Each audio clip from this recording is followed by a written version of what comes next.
मध्याह्न भोजन चाउल चोरी चिंतारे स्कूल परिचालना कमिटी संपृक्त दुर्बृत्तों को गिरफ्त दाबी। विद्यालय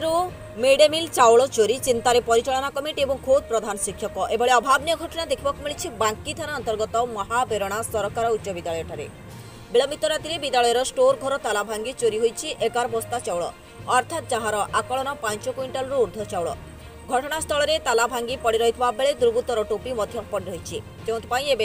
मिड डे मिलर सुरक्षा को नहीं विद्यालय कर्तृपक्ष को घारी चिंता। सेपटे एभली छात्र छात्री मध्याह्न भोजन चाउल चोरी घटना को नहीं क्षोभ प्रकाश कर समाजसेवी विद्यालय परिचालना कमिटी तुरंत संपृक्त दुर्बृत्त मान गिरफ्त करने सहित विद्यालय सुरक्षा को रात्र जगुआली नियुक्ति दाबी जोर धरला।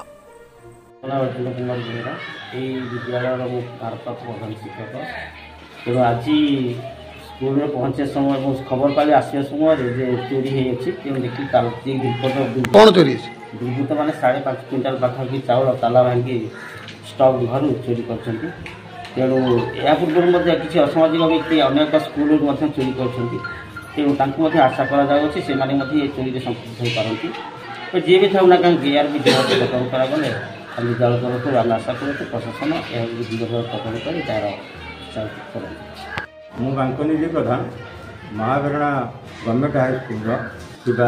एसएमसी चेयरपर्सन गतकाली रात्रि समय किसी दुर्बृत्त यही विद्यालय को आसी आम विद्यालय रखा जाइथिबा एमडीएम जो चाउल रखा जाइथिला सेठी किसी चाउल चोरी करछन्ति। आमे हिसाब रे देखिलु जे यह 5.5 क्विंटाल अर्थात 11 बस्ता चाउल जाइछि ताला भांगी ये घर भीतर प्रवेश कर सका प्रधान शिक्षक मत जन आसिक पहुँचा देखला बेलू यह चोरी होती तेणु मुझे आपण प्रशासन अधिकारी को अनुरोध करुँचे यार तनाखी कर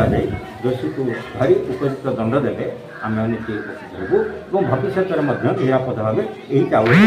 कारण यही पंचायत निकट रही बरपुर यही चाउल यही सप्ताह मध्य। Bureau report news 13 Odia.